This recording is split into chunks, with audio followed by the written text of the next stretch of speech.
우리 두 번째 시간 갖는데요. 네. 이사야서 31장의 말씀은 뭐 녹화. 30장에서 계속 연결되는 어떤 그런 말씀이에요. 네. 그래서 우리가 이제 30장에서 우리가 먼저 보았던 것이 이제 사람의 생각에서 나는 것들을 행하는 것 이런 것들이 있죠. 그래서 이거를 이제 성경에서는 이제 로마서에 보면은 육의 생각, 영의 생각 이렇게 나누기도 하고 이렇게 나누는데, 그래서 우리가 어떤 옛사람으로서 행하는 것들은 다 이렇게 육에 속한 거기에서 나오는 것인데, 그런 것들을 행하는 것이 지금 남유다가 애굽에 가서 그들의 도움을 청하는 것이 다 그 육에서 나는 생각이다 하는 것을 이제 우리가 그 로마서 말씀에 비춰보면 이제 그렇게 정치가 될 수가 있겠죠. 그런데 이제 우리가 30장에서 그렇게 남유다가 지금 그 애굽의 어떤 도움을 청하고 이렇게 하지만, 하나님은 어떤 자를 구원하고 어떤 자를 하나님이 이렇게 멸하는가 하는 것을 이제 대비시키는 말씀이 있었어요.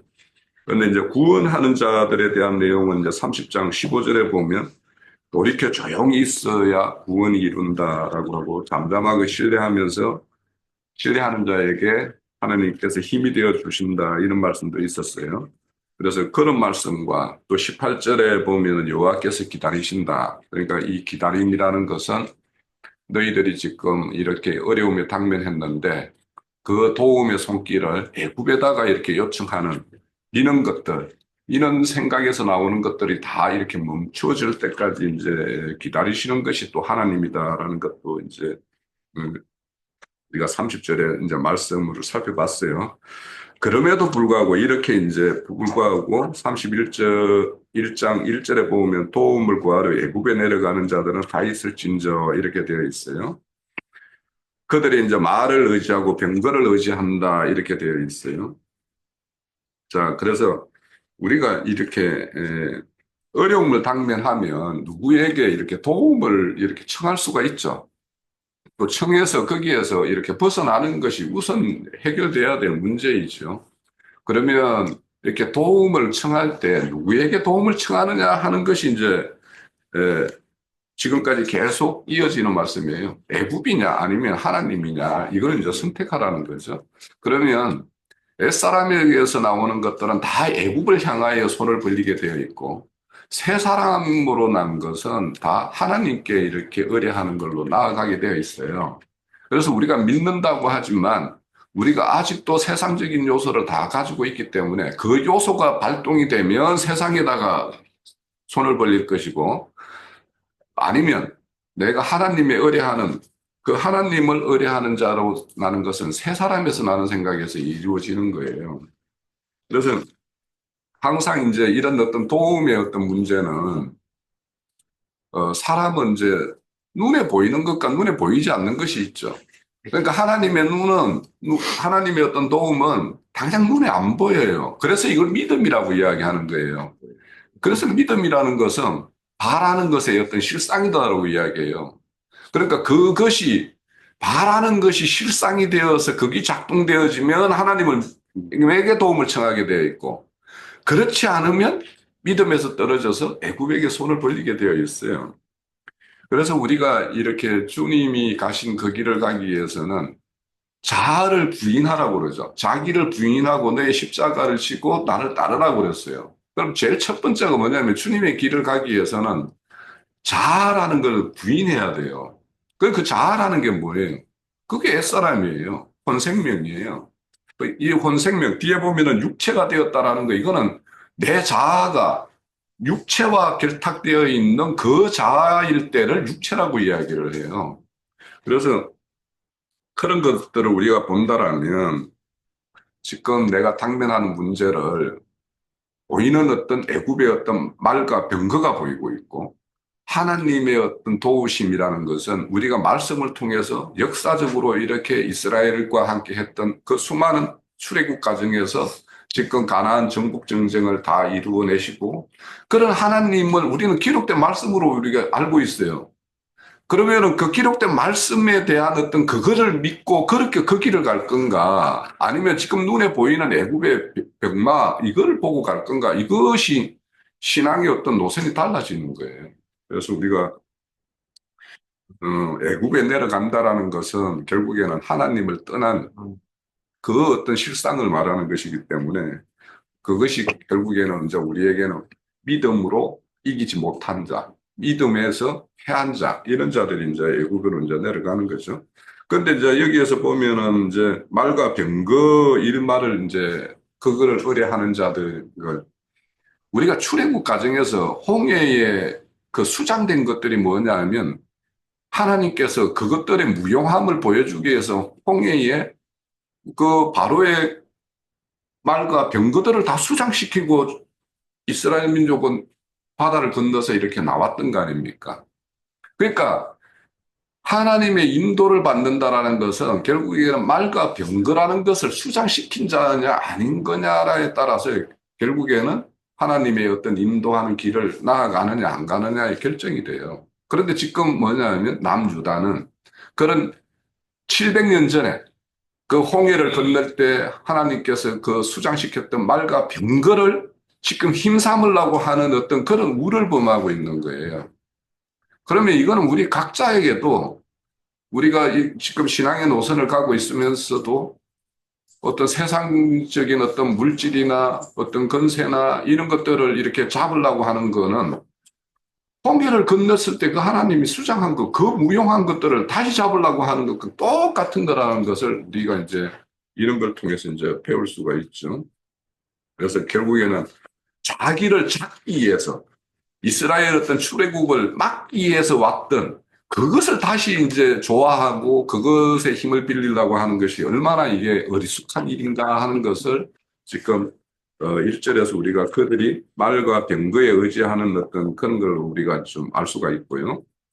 그 2절에 보면 여호와께서 지혜로우신 즉 재앙을 내리실 것이라 그의 말씀이 변하게 하지 아니하시고 일어나서 악행하는 자에게 또 치시고 행악을 돕는 자도 친다 이렇게 말씀했는데 자, 하나님의 지혜는 항상 우리에게 뭐냐면 두 갈래 길을 제시하고 있어요. 어느 길을 갈 거냐. 우선은 생명계도로 보면 아벨의 길이냐 아니면 가일의 길이냐라고 이제 이렇게 제시하고 있는 것이고. 그래서 아벨의 길을 간다라면 거기에는 은혜의 어떤 단비가 준비되어 있고 또 가인의 길을 간다라면 우리가 심판이 예비되어 있다라는 거 분명히 알아요. 우리가 이게 지식적으로 알고 있어요. 근데 이 지식이 정말 내가 나아가는 길을 아벨의 길로 나아가게 하는 거냐, 안 하는 거냐라는 거는 믿음이라는 거예요.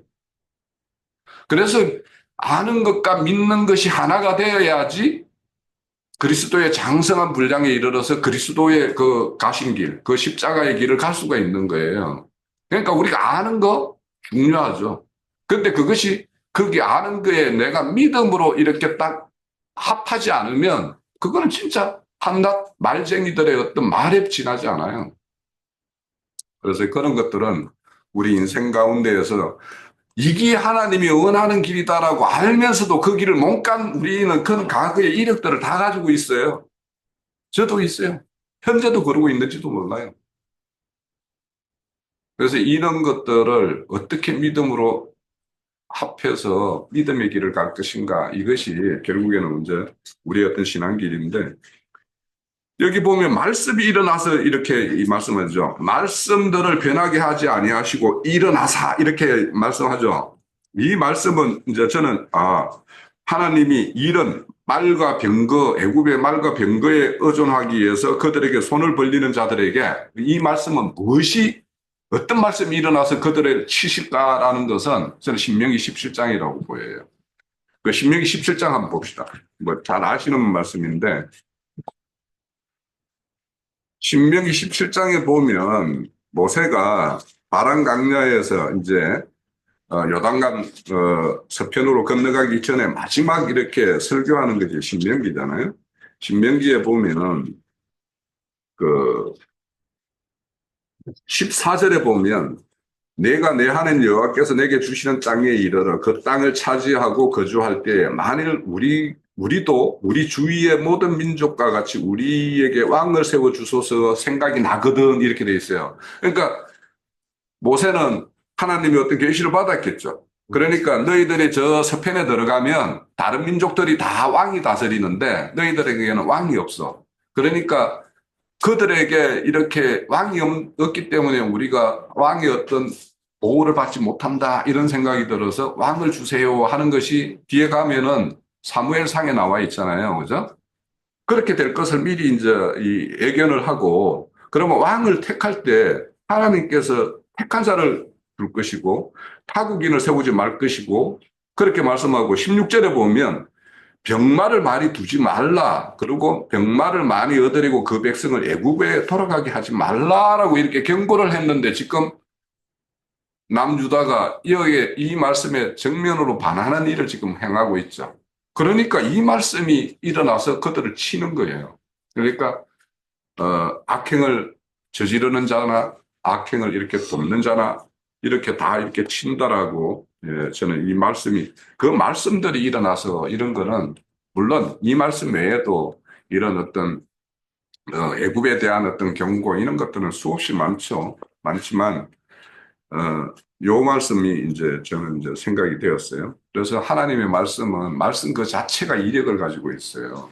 그래서 그 말씀대로 하나님은 그 실행이 되어지는데, 어, 우리가 이런, 말씀 가운데 하나님의 어떤 이력이라는 것은 우리 각자 이제 경험을 많이 하죠. 이렇게 어떤 말씀이 이제 거슬려서 내가 하나님으로부터 이런, 뭔가를 당면하는 거구나. 이런 것들. 그것이 없으면 내 안에 하나님의 말씀이 살아서 원동력을 발휘하는 게 아니에요. 그래도 말씀이 나를 치고 말씀에 내 찔림을 당하고 하는 것이 있을 때, 그 사람에게는 이렇게 원동력이 있는 말씀이 이렇게 있다라고 볼 수가 있겠죠. 자, 애굽은 사람이요 신이 아니요 그들은 말은 육체요 영이 아니라 이 말씀은 자, 애굽은 사람이 통치하고 있죠. 바로가 통치하고 있죠. 물론 바로를 지배하는 것은 마귀와 결탁되어 있는 그런 영의 어떤 통치를 받는 자의 어떤 대표이겠죠. 그런데 이 바로가 통치하는 그 애굽의 세계는 지금 우리가 하나님을 알지 못하고 내 스스로가 내 인생을 경영할 때랑 똑같아요. 그때는 내가 바로였어요. 내 인생의 통치권에 누군가가 이렇게 관여하고 간섭하고 뭐 하면은 그냥 그거를 내가 받아들이지 않고 그냥 내치고 이렇게 했던 거 아닙니까? 1인 독재치하에 의해서 나의 어떤 인생을 내가 스스로 주인이 되어가지고 내가 경영했던 사람들이에요. 그것이 사람이에요. 그러니까 아까 처음에 여기에서 이제 뭐 사람이요 하는 거는 첫사람이라고 하는데 그 첫사람은 그렇게 살았어요. 바로처럼 1인 통제예요. 그들은 이제 말이요 육체요 영이 아니다라는 것은 그래서 여기에서 이 육체라는 것은 아까 뭐 형제도 말씀했듯이 창세기 6장에 보면 육체가 되었기 때문에 하나님이 떠났다라는 것은 결국에는 육체가 되었다라는 것은 하나님과 이렇게 결탁이 되어 있는 어떤 그런 어떤 생명이 아닌 타락한 마귀에 의해서 더럽혀진 그 본성에 의해서 지배되는 어떤 그 상태를 이제 육체라고 하거든요. 그래서 여기에서 육체라는 거는 애자가 다 육체예요, 그냥. 그래서 애굽에는 영이 아니요라고 한 것은 애굽 세계는 하나님의 영에 의해서 뭔가 이루어지는 일이 없는 것을 애굽이라고 말을 해요. 그렇기 때문에 우리가 세상은 다 애굽으로 이렇게 등치시키는 것은 세상은 다 마귀에 의해서 이제 지배되고 통치되는 어떤 세계를 상징하는 거 아니겠어요? 자, 그런데 그래서 이렇게 애굽의 손을 이렇게 벌리는 자에 대해서는 여호와께서 그의 손을 펴신다고 그랬어요. 지금까지 이스라엘 민족은 뭐예요? 하나님의 손에 이렇게 붙들려서 이렇게 지금까지 이끌림을 받았던 그런 형국에 있었는데 하나님이 손을 놓으면 어떻게 돼요? 하나님의 모든 보호 장벽으로부터 다 이렇게 이거되는 것이기 때문에 그들에게는 당연히 마귀가 역사할 수밖에 없고 마귀가 역사하는 그 결과는 결국에는 멸망으로 치달을 수밖에 없죠. 그래서 여기에서 애굽에 의지하는 상태를 우리가 30절에 보면은 밤이 무너지기 전에 이렇게 불쑥 배가 나오는 것처럼 되었다라고 말을 하는데 이것이 지금 현재 애굽의 손을 빌리고 있는 남유다의 어떤 실상이라는 거예요. 그런데 이에 반해서 만약에 하나님의 어떤 도움을 구하는 자에게는 어떤 일이 있을 것인가라는 것을 이제 4절, 5절에서 말을 해요. 그러니까 애굽의 손을 빌리는 거와 하나님에게 의뢰하는 자에게 대비되는 것이 이제 4절, 5절의 말씀이에요. 여호와가 자 4절에 보면 여호와께서 이와 같이 이르시되 큰 사자와 젊은 사자와 같이 자기 먹이를 움킨 것 같이 남유다를 이렇게 자기 먹이를 움킨다라는 것은 남에게 사자에게 자기 먹이를 빼앗을 뭔가가 있을 수 있어요? 없잖아요, 그죠? 그만큼 사자가 먹이를 움킨 것 같이 남유다를 지금까지 이렇게 보호했다라는 거예요, 여기에서는. 그래서 그 어떤 먹이의 어떤 그 먹잇감으로 사자의 아기에 이렇게 잡혀 있는 그 목자가 그러면 거기에 먹이에 잡혀 있는 양이나 뭔가 있다라면 뭔가 들짐승이 있다라면 그것들을 이렇게 거기에서부터 사자로부터 뺏으려고 하는 어떤 그런 목자가 아무리 온다 하더라도 사자가 그것을 뺏을 수가 없잖아요. 그러니까 하나님의 보호 아래 있다라는 것은 이와 같다라는 거예요. 그처럼 하나님이 그들의 어떤 보호장막이 되어주는 것을 이렇게 말씀을 하고 있어요. 여기에서는. 사자가 이렇게 이스라엘 남유다를 이렇게 덮쳐서 막 먹잇감으로 말하는 것이 아니라 사자가 자기 먹이를 보호하고 남에게 빼앗기지 않을 만큼 그렇게 남유다를 이렇게 보호했다라는 거예요. 그러면 그런 보호는 어떤 자에게 이렇게 있느냐 하면 시온산과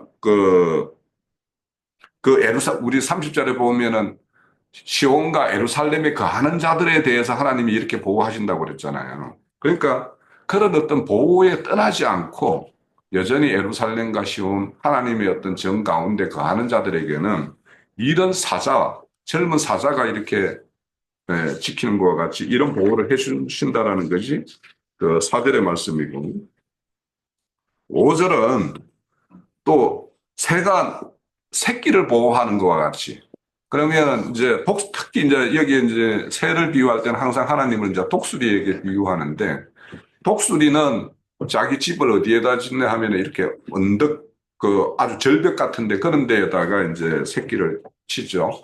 그러면 이 새끼를 칠 때 어렸을 때는 먹이를 다 공수를 해줘요. 그렇지만은 어느 정도 자라서 날개가 이렇게 나오면 이제 의미로서 자기 독립할 수 있는 것들을 이렇게 키워요. 그래서는 뭐냐면 언덕에서 이렇게 푹 밀어서 새끼가 떨어지면 이게 날지 못하면 빨리 밑에 가가지고 자기가 이렇게 그 받아서 이렇게 상해를 입지 않도록 이렇게 보호하고 그걸 반복해서 이제 새끼가 어느 정도 날 정도 되면 스스로 이제 이렇게 날 때까지 이렇게 보호하는 거예요. 그래서 여기에 보호한다, 호위한다, 건진다, 또 뛰어넘어 구원한다, 이런 말씀이 나오는데, 이제 여기에서 우리가 하나님이 어떻게 보호하고 그들을 호위하고 건지는 거, 이 구원에까지는 우리가 이제 잘 이해를 하는데, 뛰어넘어 구원한다, 이런 말씀이 나와요. 자, 이 뛰어넘어 구원한다라는 것은 이제 저는 앞에서 출애굽 과정에서의 어떤 말과 병거의 어떤 수장 이런 거와 이제 연결시켜서 이렇게 본다라면 우리가 그 애굽에 있을 때 마지막 10번째 재앙일 때 뭐냐면 모든 장자를 다 치는 어떤 그런 10번째 재앙이 있었죠. 근데 그 재앙을 건너게 하는 것은 뭐냐면 어린 양의 피를 그 집의 문설주와 임방에 피 발린 집은 그 장자들을 치는 재앙이 이렇게 유월되었죠. 그게 뛰어넘었죠. 그래서 여기에서 이렇게 하나님이 보호하고 호위하고 건지시는데 뛰어넘어 구원하신다라는 것은 자기의 어떤 피 흘림을 감수하고 그들을 이렇게 보호할 것까지를 이렇게 암시하는 어떤 말씀이 이제 5절에 이렇게 포함되어 있다라고 보여요. 그래서 여기에서도 그 인자 예수의 어떤 그 피 흘림 이런 것까지 감내하는 그래서 53장에 이사야서 53장에까지 이 말씀의 어떤 의미가 이렇게 그렇게 연결이 되는 걸로 보이고요. 이스라엘 자손들아 너희는 심히 거역하던 자에게서 돌아오라. 이것이 이제 핵심이죠. 지금 뭐냐 하면 심히 거역하는 행위가 뭐냐 하면 하나님에게 의뢰하지 않고 애굽의 힘을 빌리라고 하는 것이 지금 가장 하나님이 폐역한 거역하는 자들의 어떤 그 대표로서 이제 이렇게 예, 그려지고 있어요. 돌아오라. 이것이 이제 하나님이 지금 이렇게 애굽에게 의뢰하면 어떻게 될 것이고 나에게 의뢰하면 어떻게 하실 것이다라는 게 이제 5절까지 대비를 시키고 있었어요. 그 대비시키는 말씀의 어떤 의미는 너희들이 지금 거역하는 자에게서 돌아오라. 그 돌아오는 모습은 뭐냐 하면 너희가 자기 손으로 만들어 범죄한 은우상이나 금우상을 그날에 각 사람이 던져버리고 오라는 거예요. 그러니까 돌아온다라는 것은 그 거역하는 일에서 돌아온다라는 것은 자신이 만들고 있는 그 우상. 우상이라는 것은 다 사람이 만든 거죠. 사람 마음속에서 그려지는 것이 우상이죠. 지금 이 우상이라는 거는 그 당시에는 뭔가 겉으로 드러나는 뭐 목각이든지 뭔가로 이렇게 눈에 보이는 어떤 우상이었다라면 지금 하나님은 보이지 않는 그 영께서 우리에게 함께 하는 것과 같이 우리 마음속에 우상이라는 것은 자기 마음으로 그리고 있는 거예요. 자기 소원하고 목적하는 것이 하나님 외의 것이 뭔가 있으면 그것이 다 우상인 거죠. 그러니까 그런 것들을 다 던져버리는 것이 이제 돌아오는 것이죠. 그런데 만약에 그걸 던져버리고 끝내 돌아오라고 했고 그렇게 너희들에게 있는 그 무상을 던져버리지 않는다면 어떤 모습이 될 거냐? 8절에 아수르가 무너지는 것과 같이 너희들도 똑같이 그렇게 무너질 것이고 또 돌아온다라면 지금 이 아수르가 칼이 엎혀진다라는 것은 이렇게 돌아오는 자에게 지금 이역과 고통의 어떤 원인이 제공되는 아수르를 이렇게 물리쳐 주겠다라는 어떤 하나의 의미도 있고 너희들이 끝내 던지지 않으면 아수르와 같이 너희들이 하나님이 똑같은 어떤 징계 안에 들어갈 것, 심판 안에 들어갈 것이다라는 말씀이 이제 두 가지 의미가 다 있어요. 그래서 심판이나 이런 구원이나 이런 것이 사람의 칼로 말미암아 이루어진 것이 아니라 이것은 하나님이 동원한 그래서 우리 성경을 보면 만군의 하나님이라고 말씀하죠. 그죠? 그러니까 만군의 하나님이기 때문에 바로의 군대나 아수르의 군대나 바벨론 군대나 그런 군대를 하나님 소용대로 쓰는 거예요. 그래서 지금 아수르를 이렇게 엎드리게 하는 거는 바벨론 군대를 동원해가지고 실질적으로 아수르를 무너뜨리죠. 그러니까 아수르 군대도 하나님의 어떤 군대로 쓰임이 되는 거예요. 그래서 우리가 하나님의 어떤 그런 기묘하심이라는 것은 원수도 하나님의 어떤 용도로 그렇게 쓰시고는 최종적으로 그 원수의 어떤 아픔을 또 보여주심으로 인해 가지고 어떤 노선에 어떤 군대 그러니까 우리는 하늘 군대에 어떤 편입된 하늘 군대로서의 어떤 그런 칼 그러니까 뭐 여기 칼이라는 것은 우리의 진리의 어떤 검 뭐 이런 말씀하죠. 그런 걸로 우리는 원수들에게 대적하는 자가 될 것인가 아니면 하나님의 어떤 용도로만 쓰이고 그냥 끝나는 인생이 될 것인가 아니면 하나님의 어떤 목적임에 있는 그런 어떤 진리의 어떤 칼로서의 어떤 그 용도로 쓰임이 될 것인가 하는 것들은 또 하늘 군대에서도 또 다른 차원이에요. 영원히 하나님의 어떤 보응이 있을 그래서 하나님의 어떤 상으로 갚음이 있을 군대가 있는가 하면 단순히 이렇게 하나님의 어떤 용도로 쓰임이 되다가 그냥 많은 것들, 이런 것들이 있죠. 그래서 이제 남유다가 도움을 청하는 애굽의 실상에 대해서 세상 사람들을 한번 잘 생각해 보면 스스로는 자유하면서 예수 믿는 사람들은 뭔가 이렇게 뭐 날마다 뭔가 이렇게 붙들려 있는 듯하고 자신들은 자유하는 것처럼 이렇게 말을 하고 있고 또 세상의 것들 이렇게 이루어 놓은 것들을 서로 이렇게 사랑 삼고 이렇게 하는 것들을 보면 저는 이제 가끔 생각해요. 야, 이 마귀가 사람들을 이렇게 장난감 하나 던져주고 그 장난감 가지고 소꿉장난하게끔 만드는 것이 이 세상사의 어떤 일들인데 이거를 참 모른다라는 어떤 그런 생각을 할 때가 많아요.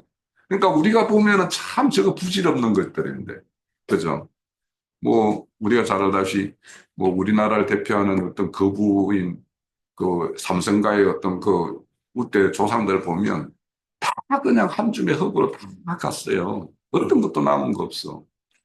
그런데 이제 그것이 이렇게 세상으로 보면은 저거보다 더 좋은 게 없을 것 같은 그런 것으로 이렇게 바라보고 그렇게 추종하는데, 근데 우리가 볼 때는 참 인생의 어떤 가치라는 것이 전환되어 있다라면,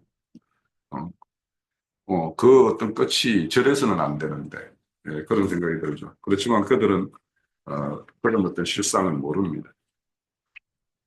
자, 9절 보고 마칠게요. 그들의 반석은 두려움으로 말미암아 물러가겠고 그의 고관들은 기치로 말미암아 놀라리라. 여호와 말씀이라. 여호와의 불은 시온에 있고 여호와의 불이라고 하는데 이건 그 간주에 보면은 주석에 보면은 거석으로 되어 있죠. 빛이라고 되어 있죠. 여호와의 빛은 시온에 있고 여호와의 풀무는 예루살렘에 있다. 자, 그의 반석이라는 것은 여기는 하나님의 대적하는 반석들이에요. 여기에서 반석은 그러니까 이 아수르나 바벨론이나 애굽이나 이런 것들도 하나의 어떤 반석의 모양이라고 할 수 있겠죠.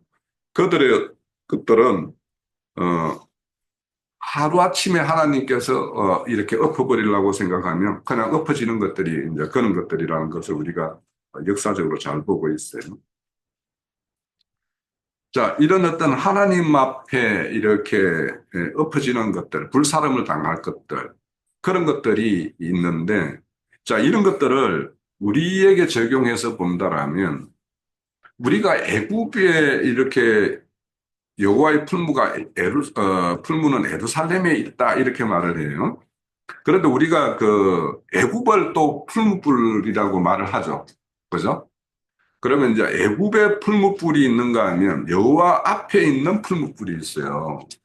그러니까 그 애굽의 풀무불은 그냥 거기에서 모든 것이 소실되고 그 이유가 없는 것이지만 여호와에 의해서 이렇게 풀무불은 그게 시련과 연단이에요. 그래서 우리가 30절에 보면 환란의 떡과 고통의 물이라는 것이 있어요. 그러면 그 뒤에는 어, 그 환란의 고통과 그 환란의 물과 떡과 고통의 물을 마시게 함으로 인해서 그것의 어떤 의미를 깨닫고 우리가 돌이켜 앞에 보면은 거역한 것을 떠나게 하시는 분이 참 스승인데, 그 스승이 우리에게 이렇게 주실 때에는 그 스승이 찾아와서 우리에게 이렇게 여호와의 불빛으로서 이렇게 우리 어두움을 이렇게 밝혀주는 거는 그걸 전번에 우리가 이제 집회 끝나고 나서 우리가 한번 이렇게 말씀을 나누었는데, 열왕기상 19장 한번 가볼게요.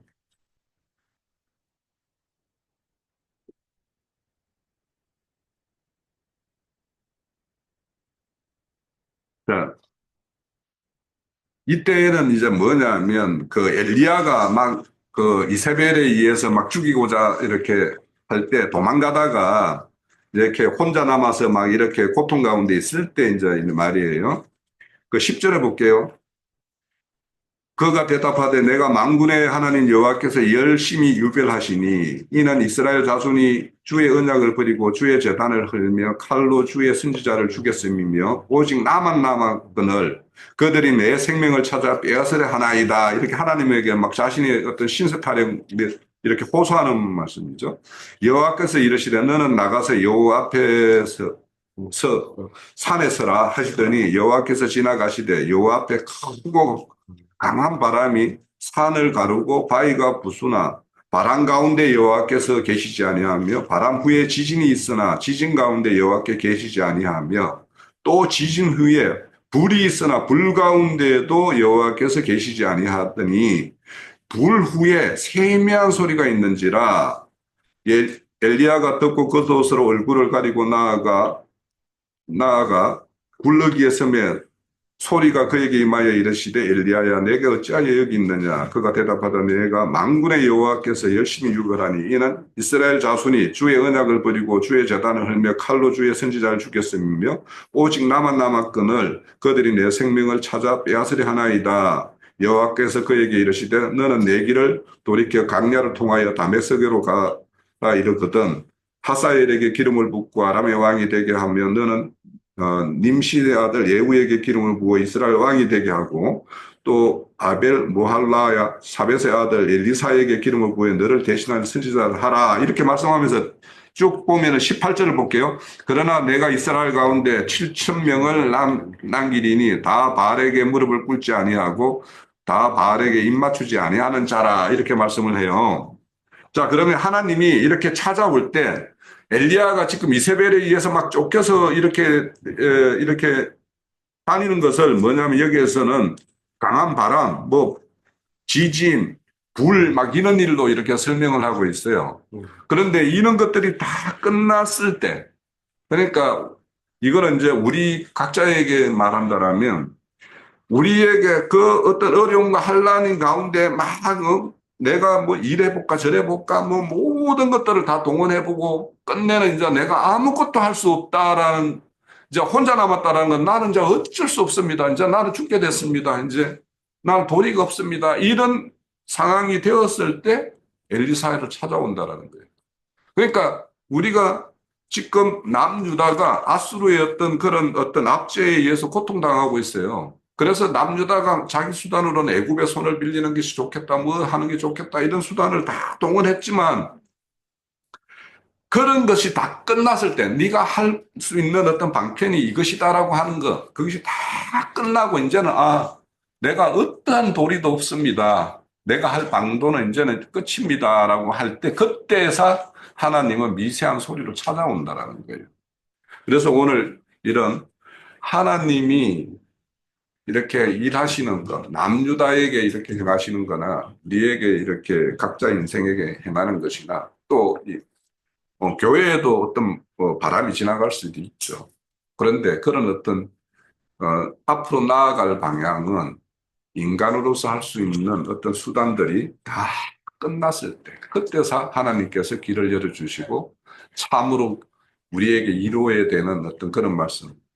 너만 남은 것이 아니라 바알에게 무릎 꿇지 않은 7천이 있다. 왜 이렇게 이제 말씀하시는 것으로 이제 엘리야를 위로하죠. 그러고는 이제 앞에 네가 앞으로 해야 할 일들을 막 말씀을 해요. 누구에게 기름 붓고 누구에게 기름 붓고 이런 것들 이와 같아요. 그래서 우리도 인생 경영에서 이런 어떤 하나님의 어떤 교훈들을 잘 새겨서 하나님의 어떤 뜻이 어떻게 나의 온전함을 이루기 위해서 이런 것들을 줬는가 이런 것들을 좀 살피면서 나아가면 이제 32장에 가면 의로운 왕이 찾아오죠. 이게 바로 미세한 음성이 직접적으로 이제 그분께서 그런 영혼에게 위로의 왕으로서 이렇게 오시는 이야기가 32장에 이제 있어요. 그러면 그분은 네가 지금까지 행한 것을 공의와 정의로서 공평하게 이제 판단해 주시는 어떤 그 왕으로서 이렇게 오시는 모습이 이제 32장에 연결되어 있습니다. 그래서 우리가 그는 의로운 왕을 맞이하기 위해서는 그 상과 어느 상들 이런 것들을 다 내던져야지만이 그저에게 이렇게 진정 하나님이 찾아오셔서 함께 하시고 당면한 모든 문제들을 이렇게 해결해 주신다는 것을 말씀하고 있어요. 네.